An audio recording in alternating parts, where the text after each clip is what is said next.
Streaming live on KOIN.com, KOIN 6 News presents Meet the Candidates. And welcome everyone, I'm Jeff Gianola from KOIN 6 News, and you're about to see something that usually goes on behind closed doors until now. The Portland Tribune editorial board is about to question the candidates for Portland mayor, and based on their answers, the board will make their recommendation on who their readers should vote for and why. Now, candidates meeting with editorial boards is a journalistic tradition, but we're giving you a unique opportunity to watch and listen and judge for yourself. Now, the candidates for mayor joining us are Jules Bailey, Bruce Broussard, Sean Davis, Sarah Iannarone, David Shore, and Ted Wheeler. Because we have 6 candidates, we'll be splitting them up into 2 groups of 3.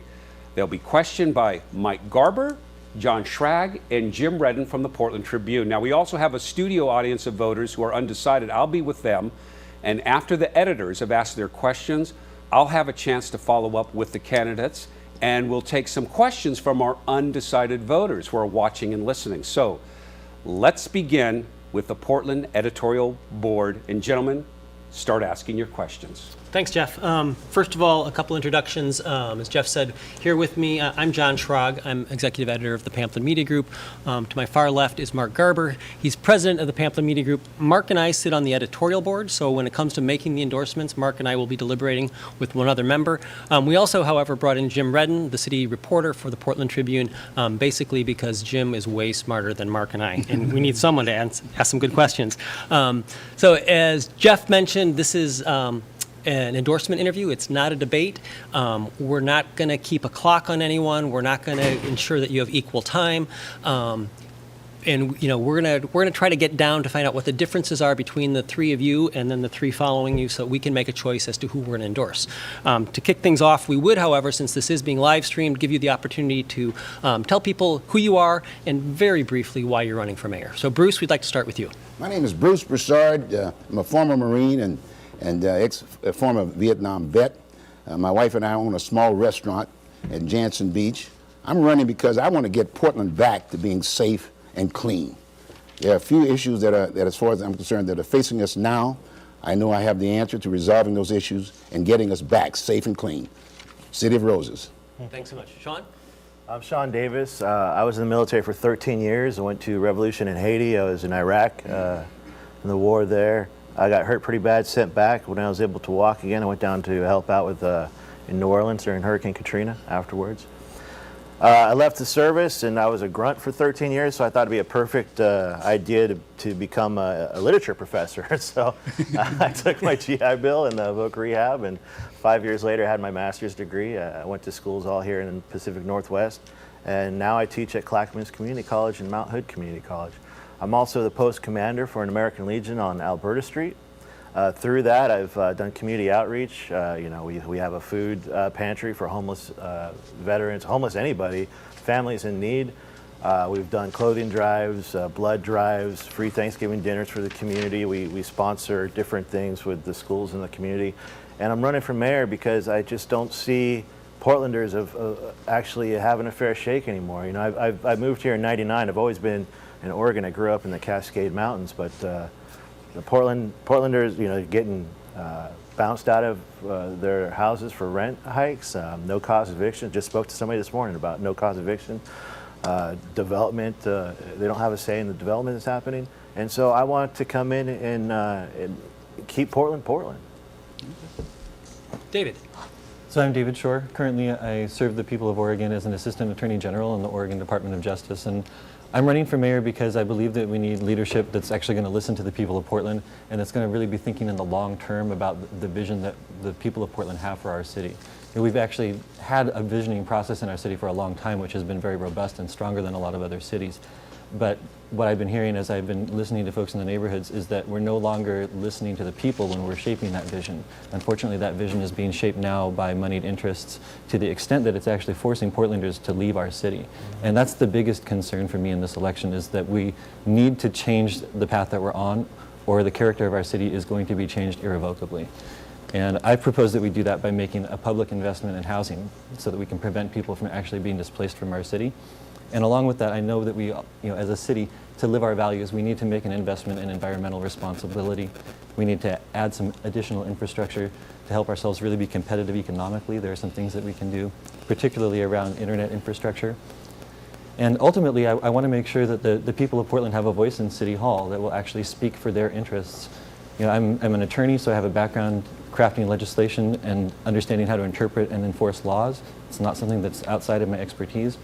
And before I became an attorney, I studied philosophy. So I understand the process of thinking and the process that people go through and the struggles that people have in coming to agreement.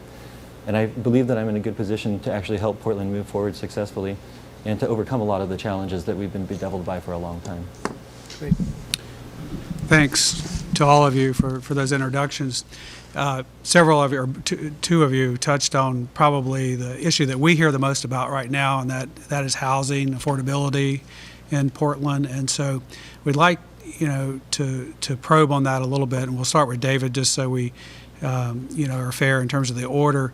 But, many cities, especially cities that are very popular places where people want to live, are having this same problem in the United States of affordability. And many of them have tried solutions that don't always, haven't always worked. They still remain very difficult places for middle-income people and less to live. So what specifically can Portland do to address this issue? And again, we'll start with David. So there are a lot of things we can do. I've actually structured my proposal as something I'm calling a community housing initiative, but it includes a number of different pieces. The biggest piece that sets mine apart, I think, from what other folks in the race have been discussing is that I'm actually proposing a specific new revenue source that would be dedicated towards making affordable housing possible in Portland. And that is going to be coming from a tax that I proposed on the top 1% of income earners in Portland. So the income cutoff on that would be around $350,000. It seems like a small sliver of our community, just the top 1%, but there's so much wealth there that actually with an 8% tax rate, we'd be able to raise enough money to house everyone in Portland in affordable housing who currently is not housed. Now, we wouldn't be able to do that overnight. That would be something that would take time, but this would be an ongoing revenue source, so it would allow us to make that investment over the long term to ensure that we actually can keep housing affordable in Portland, that it's not a one-time thing, it's not a 10-year plan. It's a plan to change how housing in Portland works so that it works for everybody. What's the dollar amount on that? So the dollar amount on that would be raising about $200 million a year. It's a rough estimate, but that's about in the ballpark of what we would need to actually tackle this problem. Just so we're clear, it's an 8% rate on people whose income is above 300, or households with incomes above 300,000 a year. Approximate cutoff around 350. Yeah. Okay, and so Oregon has a top rate of 9%, or actually higher than that, I guess, for people in that category. So you'd be looking at people paying as much as 18% of their income in income taxes. And I guess just to kind of press back a little bit on that, what would prevent someone then from moving out of the city of Portland to a suburban community if they were in that bracket? Really only the same thing that's preventing them from moving out now, which is the livability of Portland being superior to the surrounding communities. There are a lot of people that have moved out of our city limits to avoid taxation. And I believe actually that at this point, most of the people that would relocate for reasons of taxation have probably already done so. Folks that are worried about the income tax have relocated to Washington. Folks that are worried about local taxes in Multnomah County have left the county. So I don't see that being a huge problem. And honestly, if a few people in that category do leave, it's not going to have a huge impact on the bottom line number that comes from the tax, unless everyone in that category leaves, which I doubt would happen. With only an 8% rate, it's not going to change the lifestyle for folks that are making $350,000 a year. They'll see the change in numbers, but they won't feel it the same way that folks at the bottom of the income distribution would feel a cut like that. Okay, so Sean, would you like to expand on that?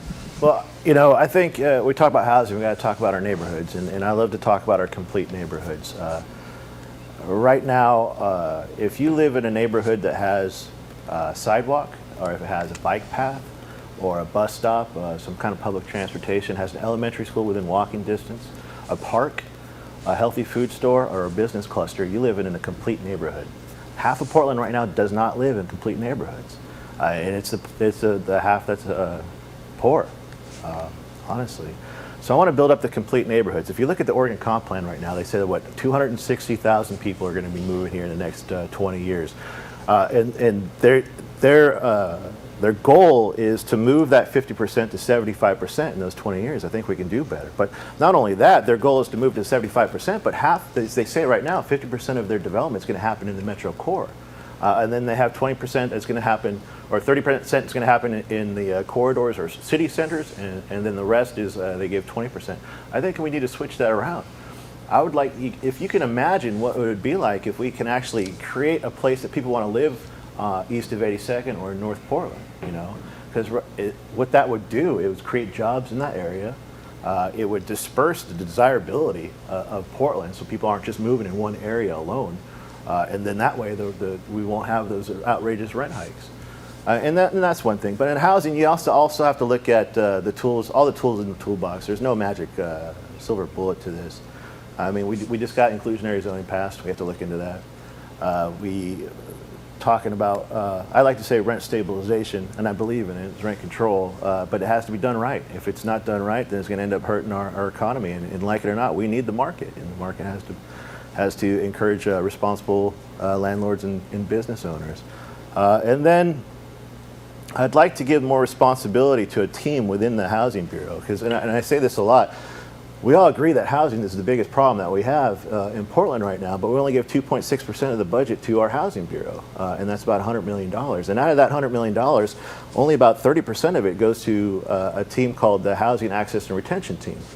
And if we can add more money and more resources to those people who are doing some amazing things, right now, a lot of the money that we go to create affordable housing or keep affordable housing, we give it to the bureaus, and then we give it over here to a couple of nonprofits that have been doing it for a long time, and I know they're doing some great stuff too, but these nonprofits don't have the accountability that our Housing Bureau would have. We can actually, hey, if you guys are messing up, we can get rid of you, or we hire somebody that we think is going to do a better job. But in these nonprofits, it's out of our hands. And there's millions of dollars going to these instead of actually going to a Housing Bureau that we can actually have accountability for. If you look at a Portland Housing Bureau's mission, it is to end homelessness, to keep people in their rentals, and to encourage home ownership. It's great. And honestly, without this big influx of people coming in, Portland's not doing that bad compared to other cities in creating affordable housing. It's just that we have so many people coming in right now, and the rent spiking. So we have to use all the tools in the toolbox, really look at it, talk to the people that are on the ground dealing with the problems, and give the people that are doing it, our Housing Bureau, the resources that they need to do it. And create complete neighborhoods. Thanks. Bruce? Okay. Well, the first thing I would do is that once I became mayor, is that I'd go to the permit section, and I would basically say that we're going to increase the low-income housing units when we issue out, if you will, a permit. The other thing I will do, and fortunately we've got some builders and developers here that lives within our area, I would go back to them and who are in the process of building at this point in time, and see whether or not they would increase the number of units that was already allocated, but increase the number of units as far as low income units.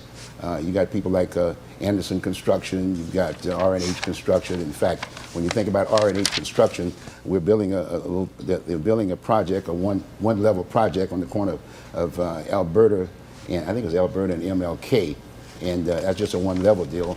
I mean, I would suggest maybe why don't we go up another 3 or 4 units, three or four levels, if you will, and maybe we can talk to a complete, if you will, a complete low-income housing situation. I think that would help out quite a bit. And and like I said, I would just go back to all of them, and I think that's the way we should go, because it's a supply and demand kind of a situation. You can't tell anybody to stop anything, but I think that again, like I said, not trying to be redundant about this piece again, I think they do understand our problems here that we have, and I think they will work with us. So I wanted to ask one on the homelessness. Sounds like from what you said, that's sort of the idea around inclusionary zoning, that you would be required to build a certain amount of affordable housing along with other housing. Is that pretty much what you were saying? Right. Okay. So just one more question related to housing, and that's the issue of homelessness. And the question is, and we'll start with Sean this time, would you support the current city policy of allowing extensive outdoor camping as a solution to homelessness? I don't think it's not a solution. It's you just, I I don't think it's all bad because it brought attention to our homeless situation. When they're right there in your face, we're going to have to deal with something. We have to deal with it. But the reality is nobody wants to live in a tent. Nobody wants to live on a sidewalk, you know. Mm-hmm. We have to figure out better ways to do this. And again, with housing and homelessness, it is a connected issue, and we're giving our Housing Bureau not enough resources to take care of it. But if you look at the homeless, the issues that we have there, you can give all the resources in the world to them, unless you actually give them a purpose and a way up, they're not going to use them, or they're not going to take them. I deal with veterans with PTSD all the time, and there's so many federal programs for that. But unless you give them a reason to wake up in the morning, hey, you can be a part of this society again, it's just not going to work. I think that we should reach out. I mean, I like this morning, I was talking to Israel Baer from Street Roots and thinking what his ideas were. Reaching out to, I talked to TPI, CCC, Folk Time. I talked to this guy, Chad Bliss. He started this company, a nonprofit called Food by Design. And what they do is they urban farm, and they take parking lots for churches and they put 3 foot of topsoil on there, and homeless veterans come up and they grow their own food, and then that gives them that purpose. And they're growing their own food, and they're selling stuff to farmers markets. So again, they're coming back into society. So when we're looking at the problem of homelessness, it's not just building houses, which are needed. You know, I went down to Utah and I checked out their housing first policy, and I think that's the way to go. I was talking to people down there, and it is needed. But we also need to give them some purpose. We need to give them, show them an avenue to get them back into society and be, you know, people again. Because a lot of them, it's just like any of us. And I really believe that any of us can become homeless, you know. We're all 1 month away from it. It can happen. So it sounds, from back to the original question, you would rein in the camping that's occurring now. Yes. You know, but we'll have to do that with, we don't have enough police officers right now. You know, we have to hire more police officers, and we just can't send police officers alone out there. Right now we have Cascadia that work with them for mental health issues and such. We should do the same thing with homelessness with social workers to get them off their feet and out of their situation. Bruce, what's your response? Well, okay, fine, I really do, because in fact, when I first filed to run for office, the first thing I said to myself, I've run before, is that I'm going to be a mayor at that point in time. And I immediately went out on the streets, and I talked to these folks, figure out where were they living, where were their backgrounds, et cetera, et cetera, et cetera. And just being right briefly with this situation, the bottom line, as far as I'm concerned, within 2 months, they're going to be off the street. Everybody will be off the street. And what I would do, I would house them at Wapato. That issue has been on our table for a long, long time. I went and I visited that facility. It's a beautiful facility. It can house about 300 people in the facility itself. It really is an extension of the sheriff, because in all due respect, the sheriff department basically house the criminals or whatever. But the bottom line is that you have these folks there, and we process these folks, figure out who's out on the streets. Who are they? Are they mental illness? Are they unemployed? It was surprising that some of these homeless folks actually have homes.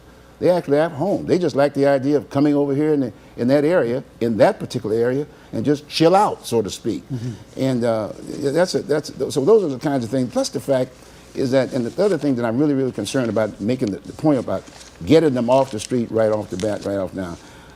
I'm a restaurant owner, and there are needles out there in the front of my place every so often. And during the summer, kids are walking by, if you will. I live right off of Morridge and whatever, and their pets and things of that nature. And I've talked to these folks about this thing, and their position is that the needles are given to them to inject, i.e. the whatever, but once they're given to them at no cost, mm-hmm. and then they throw them away. Then someone comes by and picks them up and sells them. That's ridiculous. That's not going to happen, not on my watch.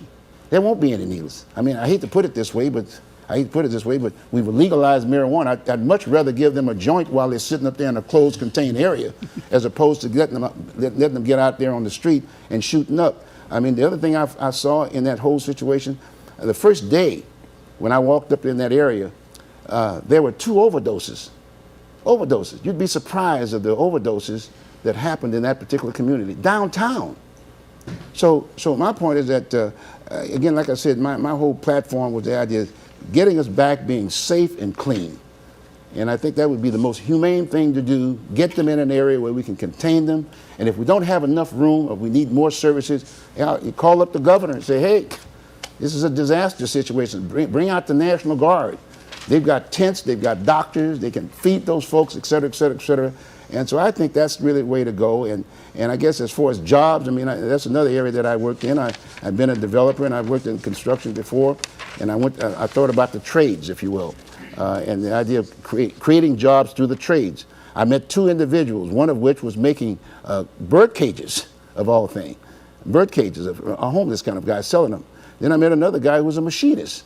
And wouldn't it be neat to bring these folks back in, if you will, back into the labor market and whatever? Then they can pay their own way. But like I said, the first thing I would do within a 2-month period of time is get them off the street. The summer is here. We're going to have more of an influx, and we need to know where these folks are. Thank you. David? Well, I think part of it needs to start with a change of perspective. We need to recognize that being without a house is not a criminal thing. That this happens to people sometimes by no fault of their own. For economic reasons, they've been displaced from housing that they've had, and now they're on the streets in our town. And it could happen to any one of us. And I think, we have a system in place that is intended to bring people off the streets, to put them into what we sometimes refer to as a pipeline to get people out of the streets. But right now, there's nothing at the end of that line. We can put people into that pipeline. We can give them access to services. We can put them into transitional housing. But until we have permanent, affordable housing for them to ultimately go into at the end of that process, we are basically going to keep on cycling people through this system. We're not going to be able to succeed on this problem, because the fundamental reason that people are houseless is because they can't afford a house. And regardless of what their income situation is, they should have a house that's safe that they can be in. In our community, we have the resources to do this for everyone. And right now, we are choosing not to do that. We are choosing to allow investment that creates condominiums that are out of price for anyone in Portland, that remain vacant, at the same time that we are asking people to sleep on our streets, and actually giving people permission to sleep on our streets because we don't have a better option for them. And so, just before we move off of that, should we be giving them permission? I guess that was sort of the question, or would you do something immediately different? I don't think we have a choice in terms of the very short term. Right now, if we were to stop allowing people to camp on our streets, I believe we would be violating the constitutional rights of the people who have no other place to go. So I think until we have a better option for them, there is no way that we can stop allowing some amount of camping. Now, I think, having visited places like Hazelnut Grove, I think that there are models where you can improve the camping situation for the public and for the people who are camping by getting them into a community situation where they can be mutually supportive. That's going to work for a certain segment of folks that are willing to engage in that process. But ultimately, that is not a long-term solution either. The real long-term solution is to actually have public housing, which most of the countries around the world that are as economically developed as the United States have already recognized. And we lag behind the world in a lot of ways. This is one of the ways that we can actually catch up here in Portland. We can make this investment locally instead of waiting for the federal government to get back to doing what it stopped doing 30 years ago. Okay, thanks. I'd like to ask a public safety question. Sean mentioned a shortage of police officers, and we currently have about 40 vacancies in the police bureau and possibly another 25 coming up this summer because of retirements. At the same time, the police bureau is being asked to cut its budget this year by 5% to help fund affordable housing. If you agree that we do have a shortage of police officers, how would you come up with the money or other incentives to try and fill those vacancies and go beyond to get the officers we may need? And I'll start with Sean, because you brought it up. Yeah, I mean, not only that, but look at how many officers that we have are retirement age that can retire, and their solution is to let them retire and bring them back on and give them a paycheck and let them collect their retirement. We have people that are working forensics and personnel that have to take a shift and go out on patrol monthly. I mean, it's mandatory. And that's not all. I mean, look at the Bureau of Emergency Communication. We've been throwing money at that bureau. Its budget's increased, and it's still losing dispatchers because they're working 10-hour days, and then they're told they have to work overtime as well. But how do we get the funding? I mean, I would say we have to look at fraud, waste, and abuse. When you have the city auditor sitting there in front of the city council and saying, "Hey, listen, you guys you're not vetting these grants, and you're not checking up on them. You're pretty much wasting $9 to $17 million a year for the last 4 years." We could change that. Bad investment deals like the park with the trails that go to nowhere on the southwest waterfront that we spent $5 million but turned into $15 million. There's a lot of stuff, but that cutting the budget and getting rid of fraud, waste, and abuse is not going to be enough. I mean, we have to look at other sources of income. One of what I would like to do, a policy I would like to move towards, is what I call the home court advantage, where we create more small businesses by cutting their SDCs, the fees that their initial development fees, so they can actually create more small business and generate revenue that way.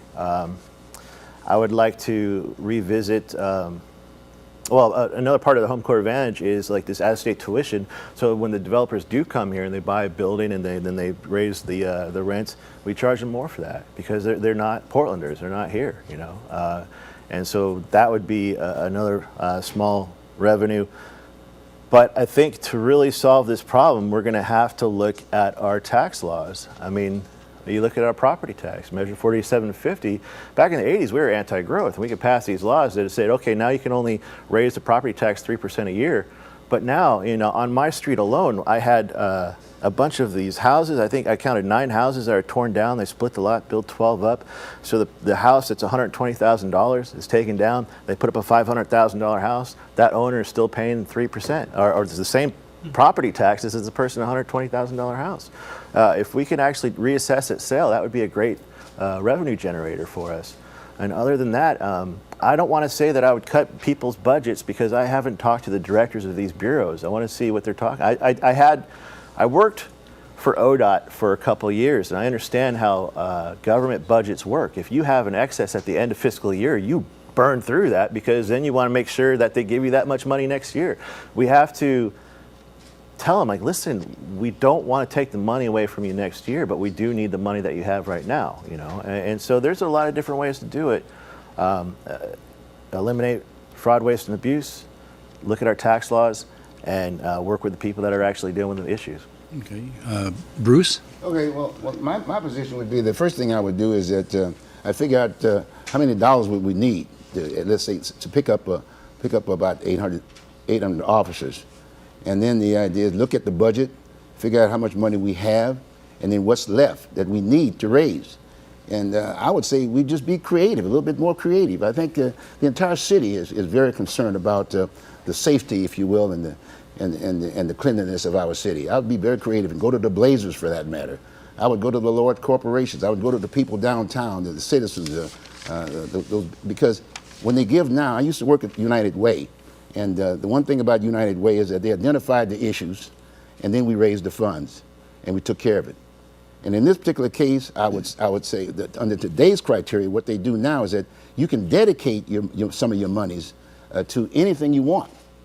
And I've talked to the executive director, and I told him, I said, hey, what's the possibility of going back to some of those donors and asking for a little bit more money, i.e., guess what, to hire more police officers. I make the place a bit more safely and whatever. And he thought it was a good idea, and naturally I'm still pressing him, but I think that might be the way to do, because you hear this phrase about it takes a village to raise a child. It's going to take all of the city, if you will, for us to get back to what we're talking about being clean and safe. Okay. David? So I guess there's kind of 2 different questions going on here. There's a question about how do we add more people to our police force, and then there's a question about how we pay for it. You know, we can talk about the wisdom of whether we need to add more people. I think it's clear that we have vacancies on our police force that probably should be filled. You know, I think the officers have made it clear that they're feeling the stress that they're having to work too much overtime, that the emergency services folks are also stressed that they're working too much overtime. But I don't know that we're going to be able to make up the difference with fraud, waste, and abuse, or even just collecting the money that's uncollected. I mean, we're talking about tens of millions of dollars there, but ultimately a lot of that is one-time stuff that we collect that hasn't been collected isn't going to be an ongoing source of revenue. So one of the things that I've talked about in terms of reforming how the city government runs its finances is a municipal bank. A city-run bank would allow us to keep the investment money that the city has here in Portland and to actually leverage that to make more investments here in our city rather than letting those profits go out of state to the large banks that hold deposits for us. So I think, you know, with the amount of money that the city has at stake in those investments and in those deposits, we actually have the potential to raise tens of millions of dollars in additional revenue without actually having to add any new taxation or reform our tax system, but simply by using the money that we have more wisely. And is there a model for that elsewhere that you've seen? The State Bank of North Dakota is probably the best model that you could find in the United States. There are a lot of models overseas, but if you're looking for a domestic example, that would be your best one. Okay. We're running a little bit low on time, so I'm going to ask you a environmental question. The Superfund site that we have in Portland is incredibly complex, incredibly expensive, but I want to ask you to look at, to answer this in a philosophical way, which is one way to look at it is we do what's necessary to comply with the law while keeping the rates as low as possible, keeping the impact to ratepayers as low as possible. So really keep a focus on the cost. The other way to look at it is we want to clean it up as clean as it can get, and then we're going to figure out how to pay for it. So if we force you to choose one of those two philosophies, do you look more at let's protect the ratepayers and keep the cost down, or do you look at it let's clean the thing up and find a way to pay for it? So Bruce? All due respect, I want to stick with the priorities. We've got some urgent issues right now, and that's going to be my focus. We can cap it constructively and whatever, but that's my position. Okay, good answer. Sean? I say we clean it up as quickly as possible, and if that, I mean, I would love to like make it a beautiful paradise again. But if we get it cleaned up as quickly as possible, and then we actually start using that land again, either public or private, and whoever owns the land in the Superfund site, and even if it's industrial, we're just going to have to make sure that they go by a stricter set of laws so it doesn't end up happening again. Yeah. David? For me, the guideline here is what is the real true cost over time. You know, if we don't do the cleanup now, there's the potential that it actually could end up costing us more in the long run. So I think it's prudent to look at making a more robust cleanup happen now while we're looking at the problem, rather than leave ourselves a bigger problem down the line. I think that the problems with capping and leaving sediment there are unknown. These are risks that we are taking, and I think it's hazardous to ask our community to take on more risk. We already are subjected to the hazards of having a lot of pollutants in our environment, and I think it would be prudent for us to try to clean up as much as possible just to make sure that we don't have long-term costs that are unforeseeable. I think it's better to make it predictable for folks by making sure that we take care of as much of the problem now as we can. All right. Well, thank you so much for coming. We're going to wrap up this section of it. I believe Jeff is back in the studio with some undecided voters. I know we didn't get to all the issues that you wanted to get, so if you have more points you want to make, let us know. Jim is going to be covering this race through the end, so don't feel like this is your last chance to talk to us. So thanks again for coming. Thank you. Thanks. Okay, that was our first group of candidates, and we're going to switch out with our next group of 3 candidates. But before that, I'm in Studio B here with a group of undecided voters who've been watching and listening, and I'm going to start with some of you. First of all, your name and where you're from. My name is Jim Brait, and I'm from outer southeast Portland. Okay, Jim, what did you hear? What did you like? What didn't you like with these first 3 candidates? I liked what Bruce and Sean were saying about fine-tuning the budget, finding ways to do it without trying to necessarily just add a bunch of taxes, because personally I think adding taxes just plays with the economy, takes away from the economy. And I like their ways of looking at the problems and creative solutions. I like the use of Wapato for the homeless and other issues like that. Okay, we should note that the Portland Tribune, and this is their editorial board, came out in favor of putting the homeless at Wapato. We should mention that. Hi, what's your name and where are you from? My name is Brooke Jacobson. And Brooke, what did you like? What didn't you like? What did you hear? Well, there is a lot of concern about housing, which to me is the primary issue that we're dealing with. And I keep hearing there's a shortage of money, and where will the money come from? So I'm interested in the idea of a tax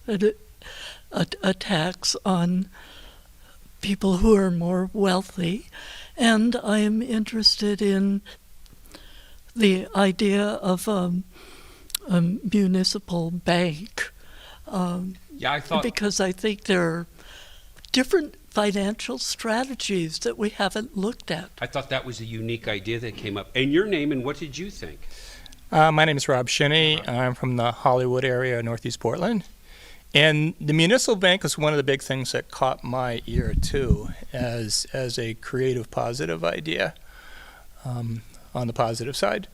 On the negative side, I was a little concerned with the one candidate's approach to the IV drug abuse by simply getting rid of the access to syringes. That seemed a little oversimplified. Okay. Well, that was 3 of our undecided voters. I do want to say we have another group over here, and after our next group, I'm going to be asking them questions, and then all of us will have a chance to ask those candidates some questions. But right now, I'm going to send it back to Studio A.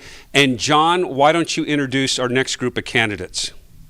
Great, thanks, Jeff, and welcome to round 2, I guess, of this endorsement interview. Again, as we set from the start, this is our chance to hear from you some more. It won't be the last that we do as we make our deliberations. And we'll get right off the bat and let you introduce yourself, and again, your shortest why I'm running for mayor statement. Sarah, we'll start with you. Yes, so my name is Sarah Iannarone. I'm running for mayor because I think Portland is at a critical juncture right now. The city is growing rapidly, and for many Portlanders, the Portland way of life, our livability, is increasingly out of reach. And what we need is someone in the mayor's seat right now who understands how cities grow, how we can both constrain and control growth, and how we can benefit from growth. My background in city planning, I think, makes me a good candidate for this, but I also have strong ties because I'm a small business owner in outer Southeast Portland, and I'm a longtime community activist and neighborhood member here. So my connections to the people of Portland are broad, across levels, and my understanding of Portland is broad, and my knowledge of what makes cities work in the global marketplace is as relevant as what makes my small business work in outer Southeast Portland. So I want to bring a range of experience to that job.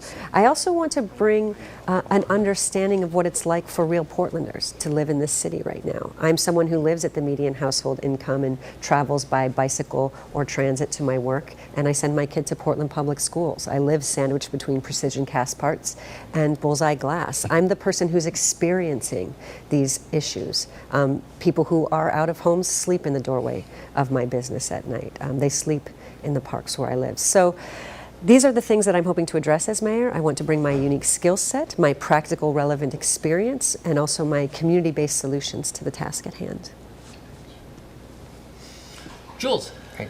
I'm Jules Bailey. I'm currently Multnomah County Commissioner. I served 3 terms in the Oregon Legislature. Before that, Vice Chair of the Revenue Committee, Chair of the Energy Environment Committee, served on the Budget Committees and Transportation Committees. And I'm an economist by training, work professionally as an economist. And I'm running for mayor because I believe Portland is in the process of becoming what it used to be essentially a big small town. And now we're becoming a major global city. And that brings all sorts of opportunities with it. But it also means that Portland isn't working for enough families. We're seeing skyrocketing rents. We're seeing housing prices that are unaffordable.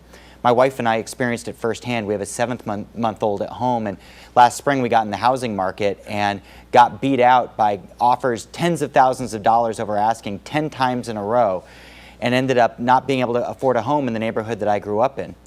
But my wife and I are 2 overeducated people with 2 good solid incomes. For a public school teacher or a firefighter, for somebody who's a small business owner or an entrepreneur, Portland is becoming ever more unaffordable. We're seeing a crisis playing out in our streets, and I will be a mayor who has the experience and the skill set to help guide this city through that transition. It's one of the reasons why I've limited my campaign contributions. I've capped them. I'm not accepting large checks because I'm going to set a table as mayor that brings people together, and I want to make sure that nobody's taking up more than 1 chair at that table. Well, thank you. My name's Ted Wheeler, and I'd like to be the next mayor of Portland. Portland's an amazing city, but I think we'd be naive if we didn't acknowledge the next mayor is going to face some big challenges. The homeless crisis that's unfolding on our streets, a housing affordability crisis that's pricing people out.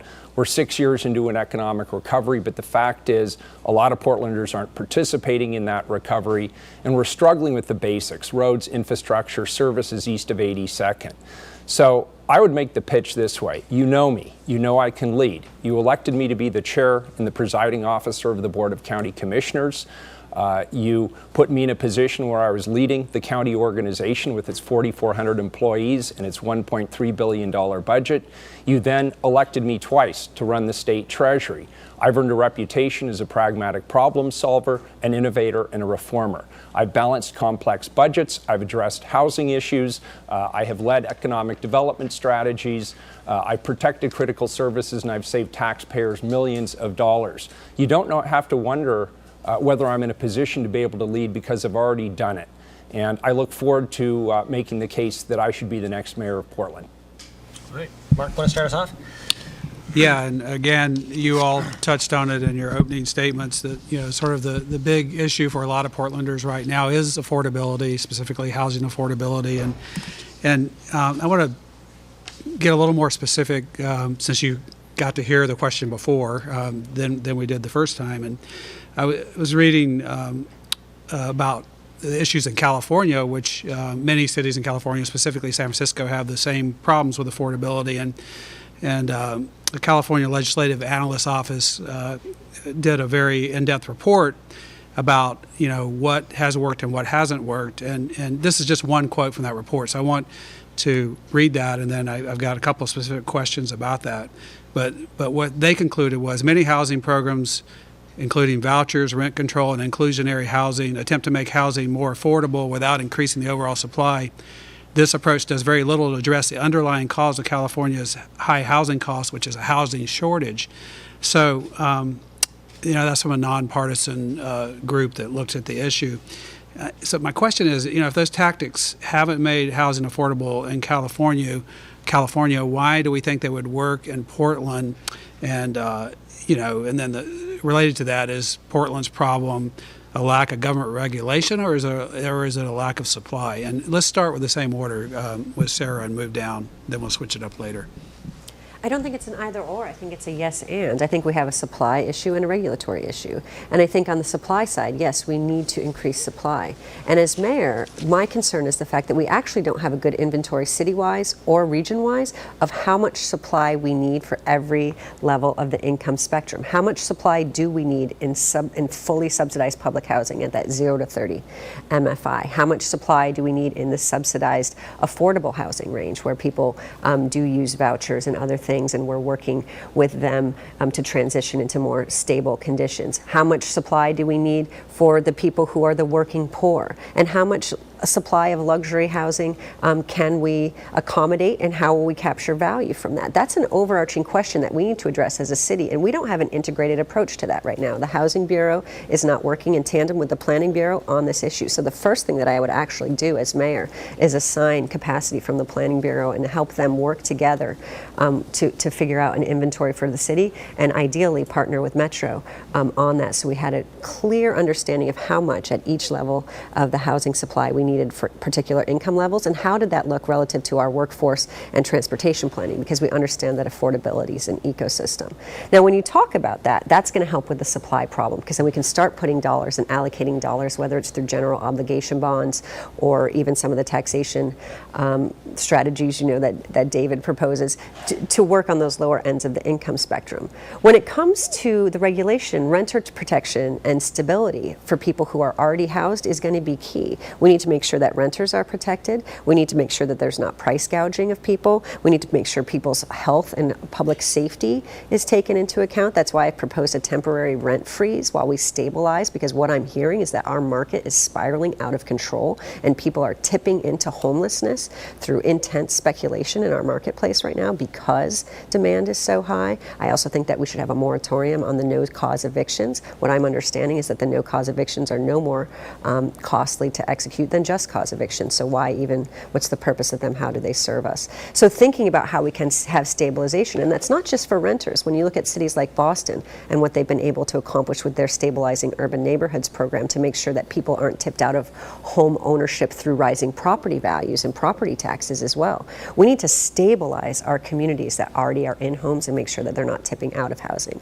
So regulatory speaking, that's where I would focus, is on stabilizing our communities and stabilizing our neighborhoods and then on the supply side, what we can do to encourage, incentivize, or fund directly those different housing supplies at each level of the income spectrum. And so just so we're clear on what your positions are on the, you said a temporary rent freeze, so you're not talking about formal rent control, you're talking about doing something on a temporary basis. I think we should make it temporary. One, that gets us out of this, is it legal or not? We can use the state of emergency, calling it a man-made disaster, and use that for some wiggle room inside the law to try and buy some time while we work out a strategy of how we're going to work with the legislature on some of these issues and come up with a plan. Right now, I see people bleeding out. I think of it as a tourniquet more than a Band-Aid of how we can actually, we all know what happens here in the summertime. The demand is going to increase. When people move to Portland, they move here when the weather is good. And I don't see that problem abating in the coming months. So we need something that can help the people of Portland take a deep breath so that they're not living in fear and help us stabilize while the leadership, both at the city and the state level, comes up with a plan of how we're going to deal with the crisis that we're facing. Okay. Can you give us an example of where you say the planning and housing departments are not working together? On this evaluation of supply, we don't know how much we need. And so when you think about the Planning Bureau's capacity for long-range strategic planning, right, to evaluate how many people are coming, where will they want to be locating in the city, how do we connect them by transportation, and then look at the Housing Bureau and what they understand. There actually hasn't been coordinated efforts on that front. And we haven't been coordinating at a regional level to look at that as well, because housing and transportation both, and workforce, are actually all regional operators when you think of it economically. So we need to be having a coordinated strategy in place. I'm looking to Los Angeles for leadership on this because they've done a very, very good job.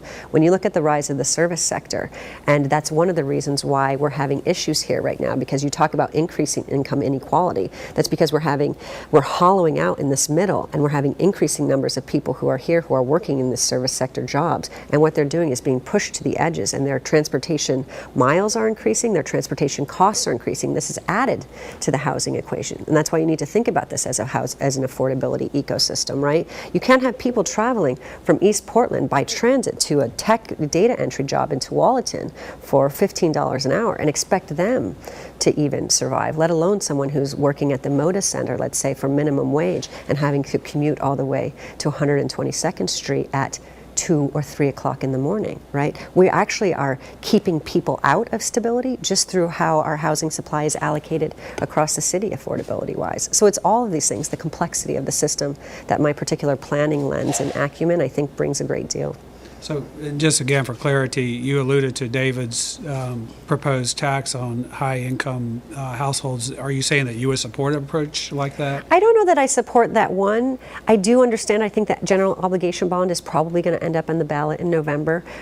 Whether or not we'll be able to generate enough revenue with that to actually get the amount of public housing that we need, I don't know. We don't know how much public housing we actually need right now. So hoping that those pencil out and we can get those bottom lines to equal, then that would be great, but we may need to come up with some other revenue sources for that if we do truly value public housing.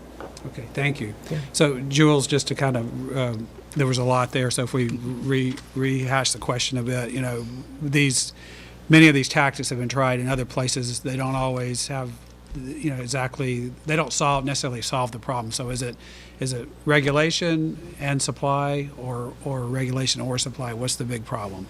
Well, first of all, I think the quote that you read from the report is fairly accurate in that in the long run, supply is what really will solve this situation. I think in the short run, as we look at interim steps, the Band-Aids are important, right? They stop bleeding, and we need to stop the bleeding.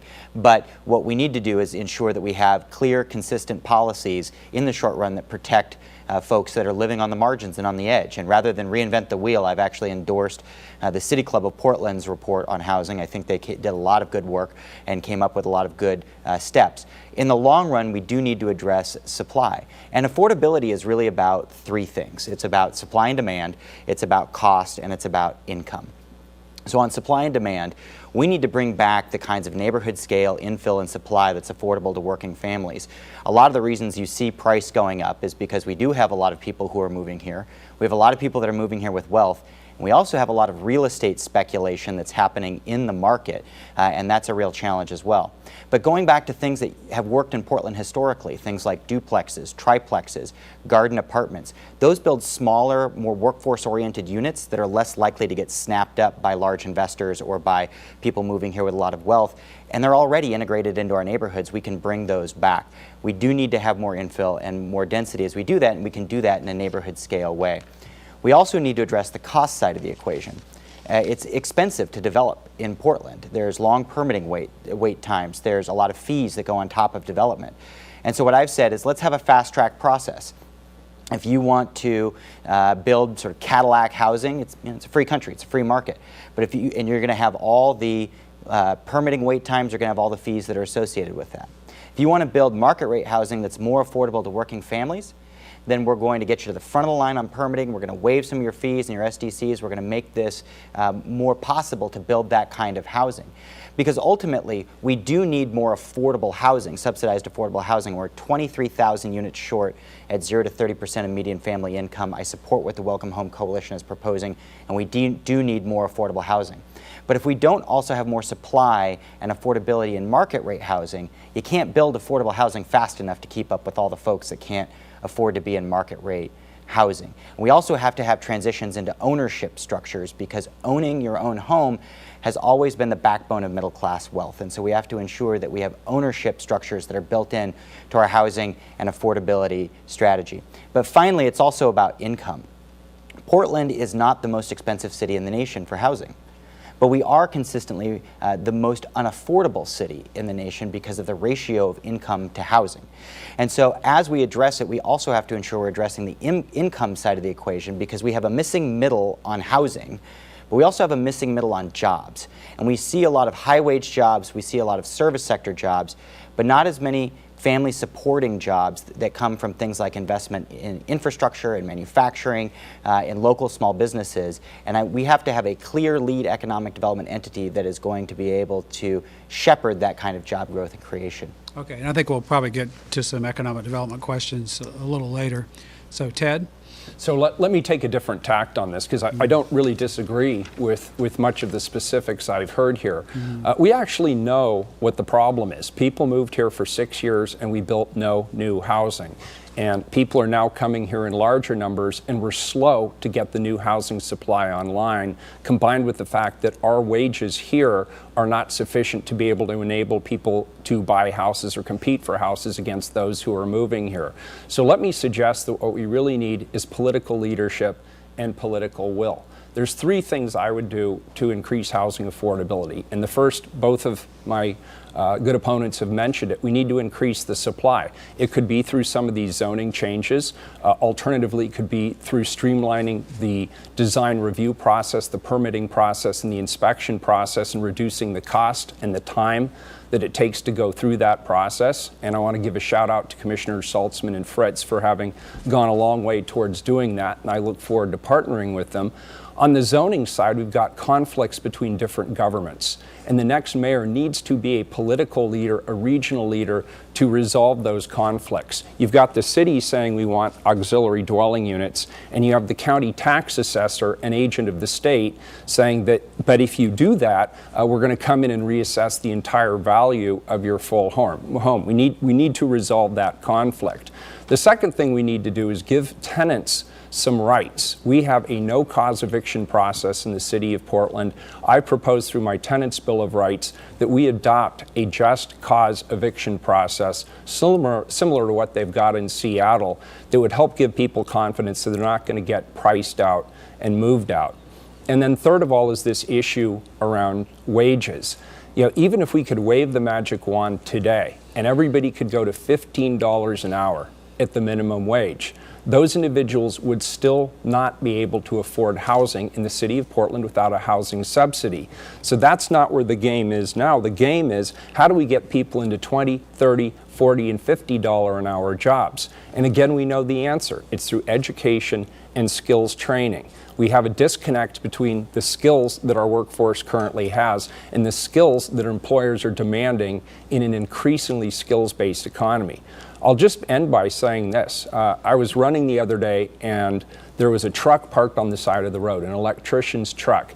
Big sign on the back. It said, help wanted, $30 to $40 an hour, paid vacations, signing bonus, performance bonuses. Here we have jobs like that could enable people who work here to be able to live here, and yet those jobs are going a begging. My 25-25 jobs plan would help address the wage part of this problem. So it's supply, it's tenant protections, and it's wages. Did you get the phone number off the back of the truck? No, but if somebody's interested, I remember the name of the company. So let's reverse the order, and I want to ask you the same question that we asked the previous group, which is, we now have a policy that says you can camp if you don't have a place to stay, and there's a lot of pushback from the community, neighborhoods, business people about the livability effects of that. So if you're elected mayor, does that policy stay in place? Well, first let me state the value. We have a humanitarian crisis unfolding on our streets. And yes, it's a disaster for the people who are living on the streets, but it also is creating a livability crisis, a public health, public safety, and even an economic crisis in our community, and it requires our immediate intervention and focused attention. And no, I do not believe that the tent camping policy is working. I think it's unfair to people who are living on the streets, and I think it's unfair to neighborhoods and local business owners and operators. And I do encourage you to go to my website, tedwheeler.com, and check out my comprehensive homeless strategy. But it's basically based on making sure we have enough emergency shelter, making sure that we have interventions, make sure that we have stable and affordable housing for people who are particularly vulnerable, that we want to get off the streets and keep off the streets. And that means making sure that we pay attention to community-based mental health services, addiction, employment opportunities, and the special needs of youth who are also on our streets. And with regard to the frustration you mentioned, absolutely, we need to pay attention to the livability and the community standards and accountability issues. We can't continue to ignore either the public health or the public safety issues that are unfolding in our community. And when I saw just yesterday that a long-standing kids' bicycle camp that goes through the Springwater Corridor is canceled because they've declared the Springwater Corridor no longer safe, that's got to be a wake-up call to the city of Portland. So do you agree with David from the last panel that there are problems, however, just telling people you can't camp if there's no alternative? I'm not a lawyer, and I trust David, so that's not my issue here. My issue is around political leadership. If we need to change the laws, let's get our collective regional delegation from Salem together, and let's work on some legislation to pass it so that we can do it. On the other hand, David was also right. You have to have an attractive alternative. People don't want to live in tents. They don't want to live where there's no water. They don't want to live where there's no laundry. They don't want to be out there in the cold and the rain. But as a community, we really haven't provided good alternatives. The data I've seen suggests we've only got one alternative that's clean, that's warm, that's dry for every 3 people counted as living on our streets. And I just think we could be more resourceful. British Columbia uses modular housing. San Antonio has creative reuse of spaces, and I know we're doing a lot of that here. Albuquerque has a great jobs training program to get people back into employment as they're ready to get back into employment. But the bottom line is get people off the streets and keep them off the streets. It's in everybody's best interest. Okay. Jules, I think. I think the policy around tent camping came from a place of compassion. But ultimately, I don't believe that tent camping is the answer, and I believe that it is a symptom of a larger disease, which is that we don't have enough emergency places for people to go connected to mental health and addiction services with a pipeline into low-income housing. And that's what we know works on addressing homelessness. There's currently a coordinating body called the Home for Everyone Committee. It's joint city, county, the feds are at the table, the faith communities at the table, the business community, the service providers. I serve on that community, on that committee right now. And I'm not just talking about this, I'm taking action right now on homelessness. 2 years ago when I started on that committee, I said, we need to have clear results to give the public confidence that we can actually do something about homelessness. And so we made a couple of commitments. And those commitments resulted in, one, we finally, for the first time, have a family shelter that's open year-round, 365 days, 24 hours a day. We actually bought an old strip club and transformed it into a family shelter that is now provides that capacity for families with kids who are on the street. We have a new women's shelter for women who are vulnerable on the streets. And we made a commitment to end veterans' homelessness by the end of 2015, and it wasn't easy. It took real leadership. I was on the phone with landlords asking them to open more units. I was in soup kitchen lines interviewing people. But we're actually in the process right now of being certified by the federal government as having officially ended veterans' homelessness in Multnomah County. And while that doesn't mean you won't find somebody who's a veteran on the streets, when you do, we have a pipeline off the streets for them. So rather than permitting tent camping, I say, let's work with our community partners through that structure, permitting church basements, nonprofit centers, ground floors of parking garages, with service providers there who can link people to mental health and addiction services and then get people into housing, because ultimately it's housing that resolves homelessness. Shelter is about respite, and it's about a triage. In fact, just a couple of weeks ago, we voted to acquire a piece of property in southeast Portland at Multnomah County. We're going to be opening hundreds of new beds. In fact, we have 650 new beds of shelter that are coming online. I've invited the other candidates in this race to come to the Home for Everyone meeting where we are setting our homeless policy. I think it's an aggressive policy. I hope they will come at some point and check out what we're doing. And I've made a commitment that as mayor, I will cut the unsheltered population in half by the end of my first term. And I didn't just pull that out of thin air. That is based on good data of who we know is on the streets and of the approaches that we know work because we've seen them work. And we have a clear path on how to get there. What we need is consistent leadership and the political will to implement these policies and to ensure that they're working. Thanks. Sarah? This is where you'll see a little bit disagreement between me and my opponents because I'm coming from a more community-based approach on this. The Home for Everyone Coalition has done a nice job. They got some substantial federal money for that ending veterans homelessness that I don't know that we're going to continue to get at the same extent. So we have to think about cost-effective solutions for some of these problems. Let's talk about the tent camping seriously. When affluent white Portlanders go to Mount Hood for the weekend and set up a tent, it's recreation, right? That's doable in many ways because they have, what they've done is they set up what they need to exist apart from their home so they can enjoy nature or whatever of their own volition. The reason that folks are setting up in tents in our streets right now is because they have no home. This is the closest that they're getting. This is no one's best option. I don't think any single person in our city would say, hey, are you pro people sleeping in tents? No, but if it's the choice between someone having a tent and surviving the night dry and warm versus sleeping on a cardboard box on the street, then I am 100% for allowing them in that tent. We need to be as humane as possible foremost in our public policy and ensure people are surviving foremost. That is my number one job as mayor, is public health and safety of the people of Portland. These are economic refugees. These are people who are suffering from mental health issues, addiction, who have been displaced in many ways through policy, and we need to ensure that they're protected. So I believe that the tent solution, that the tent camping being permitted is a humane approach on the part of our leadership. It is a last-ditch effort to protect these people. That said, I also think that them binding together in communities where you see multiple tents existing, that's so, can I go get water? Yes, will you watch my things so they're not, so people aren't pilfering through my things while I'm gone. People existing in community is for a reason. They're enhancing their chances of survival by working together. We all know this from our neighborhoods when we set up a neighborhood watch, when we set up foot patrols, when we set up potlucks, community potlucks. This is why we do that, because it enhances all. It enhances all of our lives. It enhances the beautification and, our prosperity in our places. This is what they're trying to do by creating encampments and not just sleeping solitary in a tent, right? Okay, so that's that. Is it my first choice? No. But I also think that we have many more cost-effective solutions than what we're currently doing to address homelessness. The people who are living out of doors need quick pathways into stable housing. The shelter model, from what I hear from people who are in the streets, is that what that does not do is give them stability. They can't bring their things, they can't bring their families, they can't bring their pets. It's very difficult to go out and go to work the next morning. The shelters, we should be trying to look at those as, again, this next layer of protection, a buffer against being out of doors. But really, that's not even a good solution when it comes to houselessness. What we need to get people from houselessness is into houses, into homes.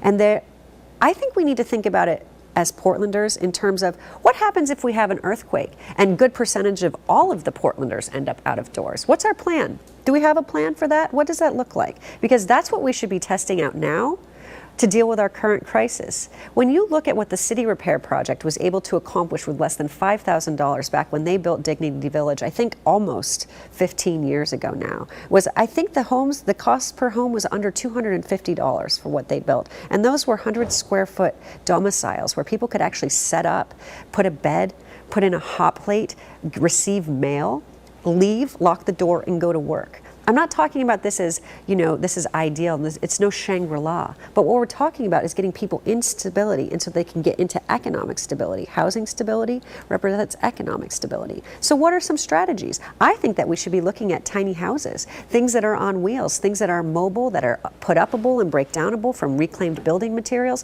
where the price point on that, you look at what they're doing at Hazelnut Grove. If you move in there in a tent, the first thing that you do is you actually get a skill of learning how to build a foundation from someone who's already done that there. Then, working with wages, people are exchanging money for activity, is you build a tiny home and you can put a solar panel on that and you put a bed inside it and you have a porch and you have a lock on your door, and again you can have things, and what you're doing is giving people self-sufficient pathways out of houselessness, and at the same time you're allowing them to create community. There are many of surplus pieces of land in the city where we could be doing this and doing it much more cost effectively than the shelter bed model. When you look at price per even unit of shelter bed per night, what it takes to administer and maintain that versus what it takes to get someone into a tiny home.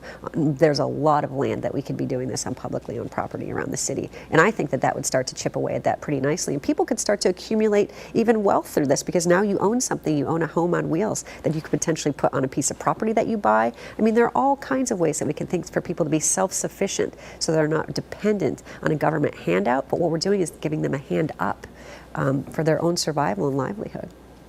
The three of you are running for the city's top elected position at a time when there's just been an agreement that the county really should be the lead agency on housing and homelessness. So is this just a wasted conversation, or how do you all support that move? Jules, since you're a sitting commissioner. Great, and in fact, it's something that I've been working on and that I'm very supportive of. I think it's a long time coming. For too long, we've had the city and the county with sort of this odd historical breakdown on addressing homelessness. What this doesn't do is say the county's going to deal exclusively with homelessness and the city's going to have nothing to do with it. What it does is it says very clearly that homeless services will be housed at the county with city-county cooperation happening in a specific place. It's a model that started to work with Home for Everyone, and it's being more institutionalized now. And what it does is it allows the county to focus on what the county does very well, which is human services, social services, linking in addiction and mental health, having a centralized place so that we don't have homeless singles being served by the city and women and families being served by the county. And it allows the city to focus on what the city does well, which is housing and shelter and facility-based shelter and those sorts of things. But to be very clear, there will continue to be coordination with the Home for Everyone board, which is joint city-county. There will be joint staff there, and there will be coordination with the community. So what it's really doing is creating a model so that the right hand knows what the left hand is doing, and there's a clear chain of responsibility. Because one of the challenges that we've had is it's been very hard to hold government accountable to meeting policies and programs around goals on homelessness. This will create a very specific way to do that. I think it's a really good move. So Ted and Sarah, just real briefly, do you support the proposed sort of move to county as the lead agency on this issue? So I've always felt it's a good idea for the city and the county to clarify who's responsible for what, because frankly there's been a lot of mission creep on the part of the city. There's overlap in transportation, human services, public safety, even animal services. There's a lot of areas where we should have this conversation, but the conversation is far from done. I don't know what I would be supporting yet. I met with a group of housing providers the other day, and they're still fuzzy on the details. Who's responsible for managing the homeless camps? What is the interplay between the public safety and the public health function? Who does what? So I would say I'm encouraged by the conversation. Conceptually, I'm very supportive of it, but before I put my seal of approval on it, I want to see what the plan actually is and who's going to do what, and frankly, how it's going to be funded sustainably. Sarah? I can't say that I disagree with either of them, but let me add this. Where's the region at the table? I think that the region needs to play a larger role, and I think we need to invite them into that role. When you think about how do we work from the street level up and who provides what and where the resources are coming from that, I think the region and having a mayor of Portland who understands the role of the region and good working relationship with the region is going to be key. Because if we solve this inside Portland or inside Multnomah County, well, there's no shelter in Washington County right now. Right? So we need to think about men's shelter. Maybe you want to correct me. My understanding is that we don't have the shelter beds in the other municipalities and counties that we would here. So we can't just push this problem to our edges and not make sure that the county and city and region are working together. And I do understand that Metro is at the table, but what I'm saying is leadership at all of the levels and what we do best, which again, when you think about siting and location and even, where pockets of low income people aggregate, right? We need to be thinking about that. The intergovernmental relations and how we will work together effectively is going to be key. I have a quick follow-up question for Jules and Ted. Do you believe that the city and county legally can impose rent controls now, even temporarily? No, and I've asked our county attorney and their staff to look into that, and we have employed some of the best in the biz, and what they have said is no, and that we do not have the legal authority to do that. So there's two things I don't do. I don't give dating advice, and I don't give legal advice. I'm not an attorney, but I know we need to move off of the status quo, and I'll just give the same answer I gave before. When it comes to the Tenant Bill of Rights, when it comes to finding ways to mitigate people being priced out and moved out, we've got people all throughout this region who represent us in the state legislature. They can change the rules. We need to begin working with them. Sarah's right about the regional partnership. The city can't answer any of these questions alone. Public safety, public health, economic development, transportation, it's got to be regional. I'd like to ask the public safety question again of whether or not you believe Portland needs to go on a, significant hiring binge of police officers, and if so, how would the city pay for that? And I'll start with Sarah. Well, my understanding is that the challenges that we're facing with regard to our shortage of officers isn't about a lack of funds to hire them. It's actually about the hiring process itself. That what we've done is we've contracted out that vetting process, and that we're actually not finding enough talented people who fit our criteria to fill those positions. That's what I understand from talking with people inside the police bureau right now, is that it has to do with the degrees that we require, their background checks, how many people are running these background checks, that we're actually quite backlogged. So putting a little bit of resources there into recruitment and hiring would probably be money well spent. So do you think we need to change the requirements for being a Portland police officer? Talking with police officers, the professionalization of policing has been both a boon and a detriment to the police bureau, from I understand it, that there are certain life experiences that a college degree doesn't give you, maybe necessarily an advantage in policing, that we should be looking at a broader range of life experiences that would qualify a person to be a public safety officer in our community. But I also think when you think about the cultural shifts that need to happen in policing over time, one of the things I proposed is a community trust in policing fund that would help us solve some of our most pressing challenges inside the police bureau right now. One is a sheer lack of trust between the community and policing, and a communication breakdown between what the city and the people of Portland perceive the police are doing on their behalf and what the police are actually doing on behalf of the people of Portland. The Portland Police Bureau is doing a very good job on social media, but there are huge communication disconnects. So bridging those communication divides just through simple PR and communications expertise inside the Bureau would be great, and you would spend a little bit of that money there. But another huge chunk of that money would be spent on recruitment, retention, and training of an entire new core of police officers coming in that were representative of the people of Portland, the diversity of Portland, the life experiences, the socioeconomics of Portland, and so that we were actually starting to to transform that bureau from the inside to be more culturally sensitive, anti-bias training, preparation, and also using best practices. So the ways that we've done partnerships out of Portland State University to build capacity in other industries and other public sector organizations, we could do the same with the police bureau. And so support from the philanthropic and private sector would be very helpful in developing this fund. And also thinking about the future of community policing in Portland. What does that look like?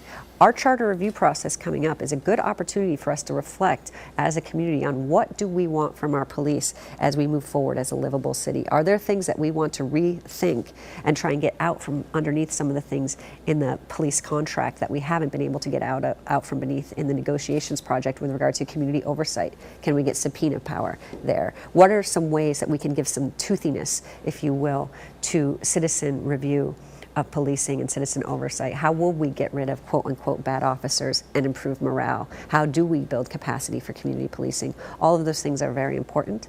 I don't think that the challenge is necessarily just in the money of whether or not we have enough money to hire police officers. Jules? I think we have a shortage of police staffing. I think the numbers bear that out. We have an officer to population ratio that's around half or less of cities our size. We've seen a continual decline, and we showed in Portland back in the 90s the power of community policing, what it meant to have officers on the streets in communities that you know. Now we have long response times. We have officers that are stuck in their cars and aren't able to walk neighborhood beats. That creates a lot of tension in the community, and it creates a lot of tension with officers. And we've seen in consistent surveys of police officers the morale is at an all-time low. I think that's incredibly concerning and doesn't help us with our hiring. We have 45 vacant positions right now. We have more coming online, up to 95 more, coming online. And one of the challenges is that we don't offer the kinds of incentives or pay that make us competitive with other jurisdictions. So the other day, actually, I was at one of my favorite neighborhood haunts, the Renner's Cafe and Bar and Grill in Multnomah Village. And the server there is a wonderful young woman, and happened to tell me that this was going to be one of her last days because she was joining up and she was going to become a police officer. And I said, that's great. I'm really happy for you and excited. And she proceeded to tell me, yeah, you know, it's a step up for me. It's the career I want to do, but I ended up deciding that I wanted to do it in Portland, but it was really tempting to go somewhere else where I could get better pay. That's great that she wanted to do that and wanted to be in Portland, but we need more people to be able to do that. So the question is, how do you pay for that? And one of the challenges is that when you look at the Portland city budget, police function is obviously out of the general fund within the city budget. And the general fund compared to the all funds budget is actually fairly small, and most of it is in public safety of some kind and in parks. But so you can't say, well, we're going to have savings on road maintenance and then we're going to use that on officers, because those things don't necessarily mix. But I do think that there are opportunities. One, I wouldn't have subjected that department to 5% cuts. Two, I think there are things that we can do on response around public safety and 911. I've been talking with Commissioner Novick about expanding 911 opportunities where there are people in mental health crisis, to send mental health providers to do more nurse partnership, connections to nurse advice lines and those sorts of things on 911. So we're not necessarily sending officers, ambulances, fire trucks out on every single call. We're getting people the kind of services that they need right away. We have more data and capability to be able to do that. There's a lot of potential savings there in the budget, and that does line up potentially with more savings to be able to put into the police bureau. Mayor Hales has taken a few steps already to increase hiring, to increase incentives. I think we need to do that and expand it. And then as we do that, we need to ensure that we have a police bureau that is accountable to the community. We need independent investigations. We need to ensure that we are addressing and ultimately ending the 48-hour rule. We need to ensure that we have body cameras and equipment that are deployed. But we need to approach it from both ends, and we need to heal that divide that's been in the community between our police force and our community, and that means better staffing and more officers. Ted? So let me just start by stipulating we need a police bureau in our city that the public trusts and that the public can hold accountable. But we also need a police bureau that's an employer of choice. And when you have on one hand almost everybody surveyed who's a sworn officer in the police bureau saying they would not recommend the police bureau to their friends. And on the other hand, you have a public that's increasingly angered by record youth violence and a loss of community standards and accountability. It's pretty clear that the next mayor is going to be starting from ground zero. I happen to agree. I think the mayor took the Bureau down a rabbit hole by proposing across-the-board 5% cuts. That's sloppy budgeting. It's not the right way to do it. There are some programs that are more important to city government than others. There are programs that only the city provides that in the absence of the city doing it, nobody's going to do it. Police, fire, 911 dispatch, emergency management, transportation. There's all sorts of things where the city just flat out has to prioritize. The second thing is asking what works. What are police officers currently being dispatched to do? And are the resources actually going towards those needs that police officers are currently being dispatched to do? And number three, I guess on my list, and I'll keep it short here, we need to go back to the community policing model. That is the best practice. It's the surest way to both build community trust, reduce episodic crime, and make the job better for people who are actually risking their lives being members of the police bureau. And yes, we need more accountability. In the bargaining process, I not only want to end the 48-hour rule, I want to make sure that the people who are elected to represent the people in this city, the city council and the mayor, have the authority to keep bad cops out. Now that may sound like an anti-police bureau statement, but believe me, behind closed doors, I'm hearing from a lot of sworn officers that they don't want cops who set a bad example to be able to skate back into the bureau and make them all look bad. And yes, as Sarah mentioned, we also need an independent police review commission that can actually take sworn testimony that actually has the ability to make recommendations when an officer is demonstrated to have violated policy. So it's not going to be quick, it's not going to be easy, but it has to be a priority for the top mayor, and that's why I've said if I'm elected mayor, I'm going to take the police bureau for myself and make sure that I can both rebuild it as an employer of choice and make it accountable to the public it serves.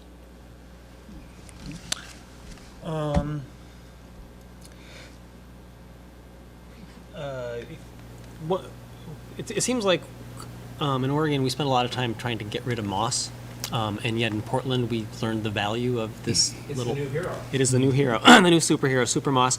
It revealed that not only was there an air quality problem, but also that we have, I think most, and if you disagree, you can let me know, that a problem with the state agency that is supposed to protect people's air and water. So I'm going to start with Jules, because I believe you have come out and said you would like to do a regional air quality agency, and let's do it now rather than wait. So talk a little bit about why you think that's a good idea, what the city's role is in environmental protection without getting into mission creep, as Ted pointed out, and where you look forward on environmental. Thank you. So I grew up in inner southeast Portland, not far from Bullseye Glass, and this is an area of a lot of concern to me, to people I grew up with. My mom still lives in the neighborhood, and we've seen cadmium, arsenic, hexavalent chromium, and other things in the air. Now, it's also fair to say that diesel particulate is one of the major pollutants that we face, so it's not just about point source pollutions. But it makes it incredibly important that we address those mid-scale pollutant sources, and what we found is that DEQ has not done a good job of doing that. Now, I served for 3 terms in the legislature. I served both on the Energy and Environment Committee, on the Policy Committee, and I also served on the Budget Committee that oversees DEQ. And I had a bill in my Policy Committee to strengthen DEQ's ability to enforce air permits locally. And I had to break arms to get that out of my committee, and we got it out of my committee. But I watched it die later on in the process at the hands of industry lobbyists. I saw over and over in the Budget Committee the way that industry had a direct influence on, and not just the lawmakers, but even DEQ's willingness to propose stronger budget items that would give them more authority. And ultimately, what I've become convinced as we've seen the challenges that have happened is that a lowest common denominator approach doesn't work, and that DEQ, I support what the governor is trying to do. I think the governor is trying to strengthen DEQ's hand and increase funding, but ultimately the state level is going to be very difficult to get the kinds of funding and enforcement that we need for DEQ to meet our local air quality needs. Now, I want to be very clear. What I've said is I support a regional air quality authority. I don't think it makes sense for Portland to go at this alone. I think if we're going to do it, we need to do it across the metro region. We are a regional airshed, we're a regional economy, and I think that's the level at which it has to happen. And I don't want to sugarcoat it. I know that that will be difficult. That will require leadership, it will require working with Clackamas and Washington County on getting that done. In the meantime, I do think we need to support the governor and support the legislature in strengthening DEQ's hand as much as possible. But as we do that, I also think we need to explore local creation, because I think ultimately we're going to have more of a say locally in having stronger standards and stronger enforcement and stronger monitoring that will meet our air quality goals. Sarah, what do you think of the regional air quality agency, and is there anything really for a city to do on what Jules pointed out is a regional, statewide, international issue? Well, let me take you back to the moss, actually, because when you think about the heroes, it wasn't necessarily moss, it was the researchers who understood to look at the moss as an indicator.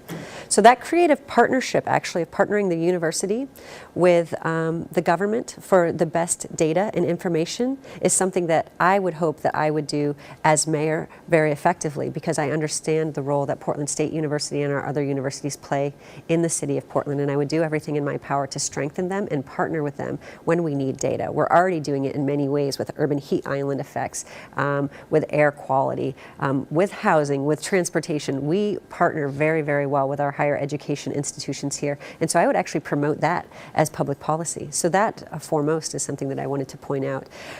Establishing new layers of government, as someone who's coming to this as the stereotypical government outsider, right? The first thing I cringe at is when anyone says I want to create a new bureau or a new layer of government, especially in our already heavy bureaucracy here. We have an existing regional government that has a lot of this capacity already. They are monitoring diesel. They keep an eye on the VOCs with regard to the recycling. We have some things that we have in our toolkit already regionally that I think we could build on without starting from scratch. I would also hope that reforms in Salem, not that I'm trusting them, but perhaps they would pick up the slack since this is their mandate and they have the funding to do that, that we would have better oversight from them. So I do appreciate the idea of establishing a regional authority. Whether or not we have the funding for that, if we could come up with a sustainable funding mechanism, I would support that. I would bring Portland to the table, of course, with all of our powers to bear. But as a mayor, when I first heard about this, I thought to myself, what can we be doing here as a city besides yelling at Salem all the time about everything? We have powers when it comes to land use and zoning. Where are these dirty businesses going? What are the buffers between where people live and where dirty industry exists? We have that in our toolkit already. With the industrial zones. We can think carefully about what do buffers between residential areas where people work and play and these dirty polluters occupy. Also, precision cast parts. I mean, when you think about the fact that our only Fortune 500 company inside city limits, I mean, people like to talk about Nike and talk about Intel, but Precision Cast Parts lives in Portland. It's a great employer, many good paying jobs there. Also one of the dirtiest industrial polluters in the country. What is our relationship to Precision Cast Parts? What is their role in Portland's future? How do we start to think about our transformation to a cleaner economy and making sure that as we move away from dirty industry, we're supplanting that with clean tech, good clean tech and green tech jobs? That's where I would want to focus our efforts as a municipality when it comes to these issues. I would support the establishment, again, of a regional air quality authority if we could demonstrate that that would be effective, non-political, and more in the interests of the residents than in the interests of polluters. And I would also look to be as efficient with that as possible. Ted? It sounds like a good strategy, and it's one that I think we should definitely look at, but I also want to put a dose of reality on the table here. The next mayor of Portland is looking at a whole host of issues, some of which we've talked about here, potentially a significant budget and bandwidth shortfall, and now we're talking about creating from scratch an entirely new type of government with a monitoring, regulatory, and enforcement function. It's very different than anything the city of Portland currently does, and frankly is very different than anything the metro regional government does or any of its individual jurisdictions. So the question is really, is that the best and highest use of the city of Portland's time, energy, money, and bandwidth in the years ahead? I think somebody should look at it. I think the universities, as Sarah mentioned, should be at the table. I think the private sector should be at the table. It's interesting that it was a university research project that led to the improved monitoring that allowed us to understand this issue even unfolded. But before we assume everything is better at local government, let's remember we have lead in our water. We have roads that are falling to pieces that are the responsibility of this jurisdiction. We were apparently surprised by a housing crisis that was years in the making. Nobody's made the case to me yet that we're smarter here than the people at the state of Oregon. So I think it's a two-track process. On one hand, give the governor, give the legislative leadership, give the new leadership at Oregon DEQ a short leash to get the job done and be public and transparent about what changes they're making, what went wrong, what have they done to fix it, when are they going to have the new stuff online. And then number two, have a wide group of people taking a look at, I don't know, Lane County's regional authority or somebody else's to figure out what a potential good alternative would be here if the state can't get the job done.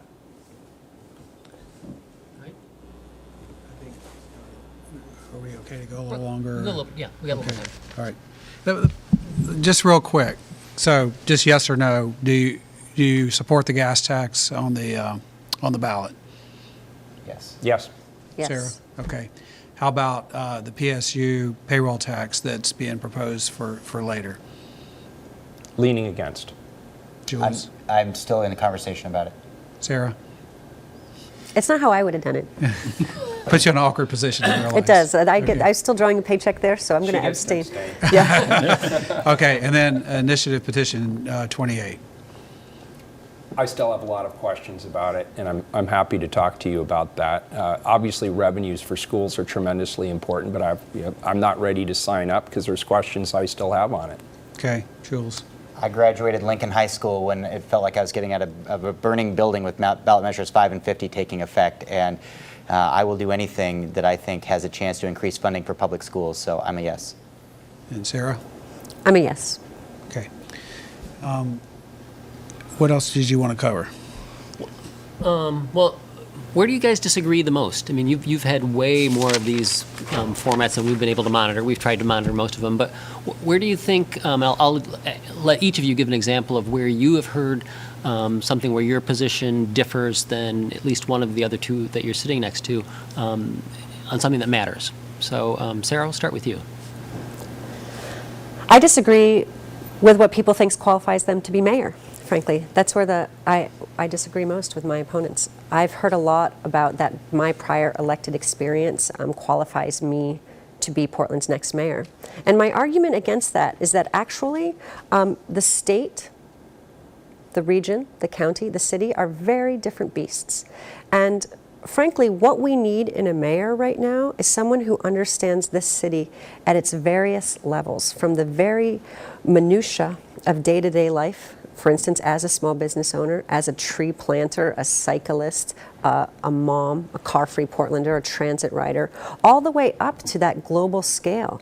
I have some unique qualifications right now that prepare me in ways that I don't see from my opponents that are often overlooked in the race. And I like to have an opportunity to share those because, in fact, that's what's going to matter to our city right now. How cities are operating increasingly in the global marketplace is networked. And the networks that I've built the last 8 years working with other city leaders from around the world who are trying to make their cities more prosperous and more sustainable gives me access to a network of expertise that is beyond what we've seen employed at this city previously. Best ideas. The Smart Cities grant that we're eligible for now, that's going to bring $50 million. We're one of 7 finalists for that money that will help us monitor diesel emissions and look at traffic patterns and signaling and equity in transportation planning. That came out of my department at Portland State University in a conversation that I had with other people from other cities, where then that goes to the city and then that goes to the state, and then we build a coalition around these ideas. This notion of coalition building around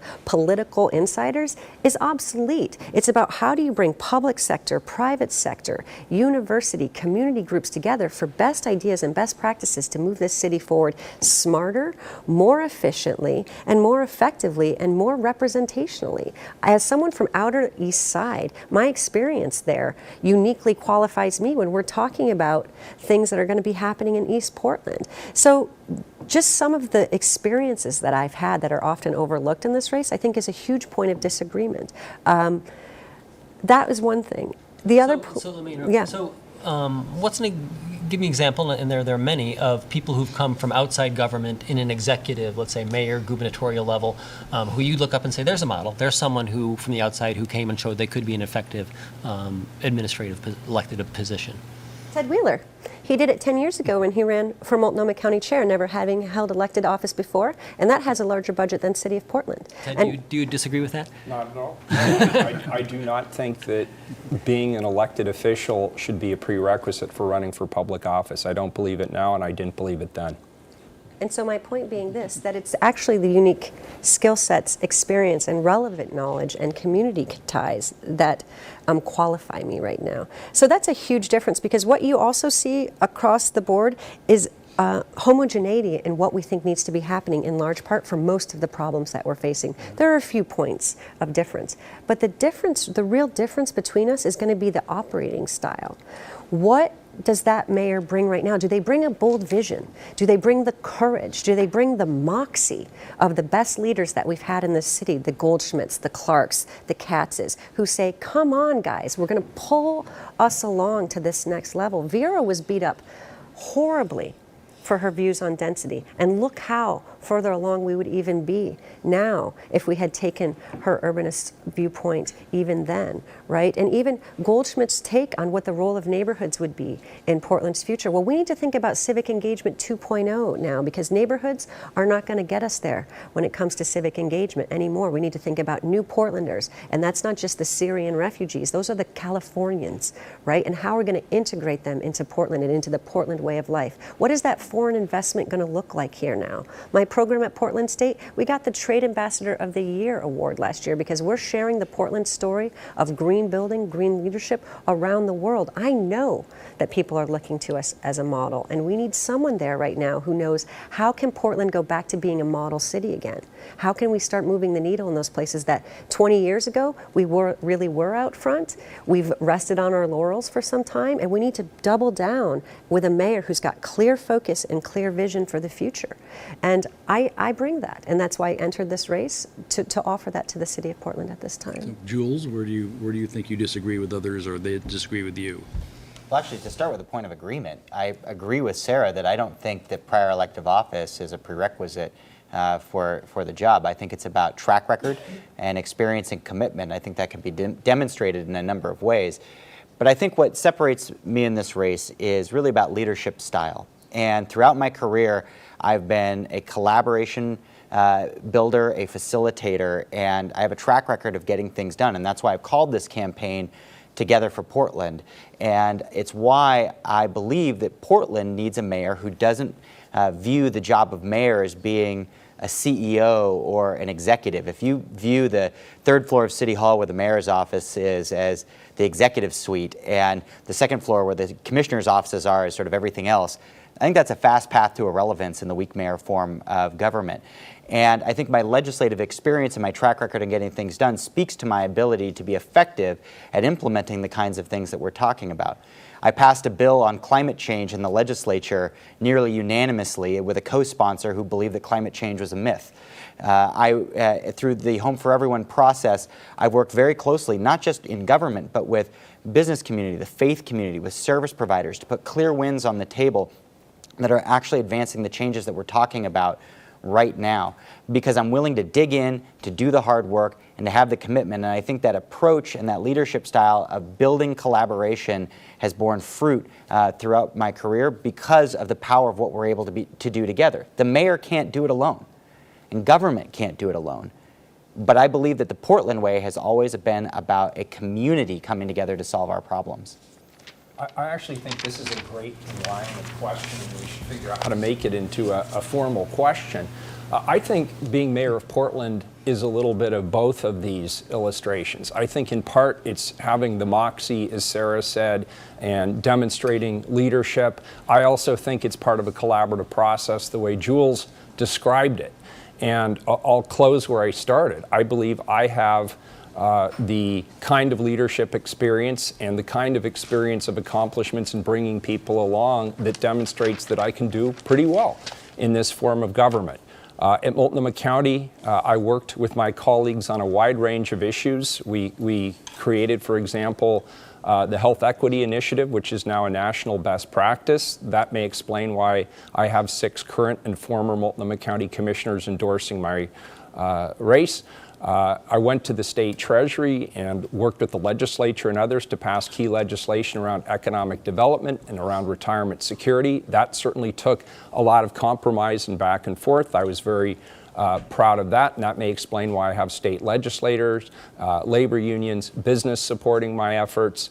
And I'm ready to step up and serve as the mayor of Portland just based on my ability to work with people, my ability to lead, and the experience I have at the executive level. Now, Jules talked about that a bit, but we have a form of government where the day you get elected, you're handed the keys to a bureau or bureaus, and you're the boss.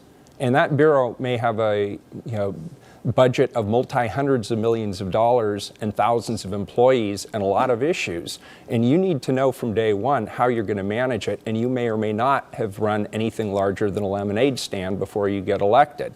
So I think what I bring to the table is small business ownership at the executive level, collaborative leadership as the presiding officer of the Board of County Commissioners, legislative leadership through my position as state treasurer, and I just want to have a shot of demonstrating to people that I can get the job done working with my colleagues at City Hall. So to answer the question, we disagree on who should be mayor. I think that's right. I think that's exactly right. Well, we didn't intend to have closing statements, but I think that worked pretty well. And I know Jeff has some other work to do tonight, so we're going to let him get us out of here. Well, listen, I just want to thank all the candidates for being here. This second group of 3 candidates and our first group of 3 candidates, and our undecided voters in Studio B who were standing by listening to this, and the Portland Tribune editorial board. I hope you learned something from this. You know, we said this was a unique opportunity for you, our viewers, because this is an editorial board, so they really were able to ask some very substantial questions, and I think everybody answered them in the best way possible, and we want to get all the information out there. So this really wasn't a true debate. At times there was a little bit of debate, but it really was about the information. This was really a unique look at how an editorial board, which usually is behind closed doors, works. So we hope you enjoyed that, and it'll help you make an informative decision when it comes to who should be Portland's next mayor. I'm Jeff Gianola. Thank you, everybody who is watching this on KOIN.com. We'll see you on the news starting at 4 o'clock. Take care. This has been a KOIN 6 News web special.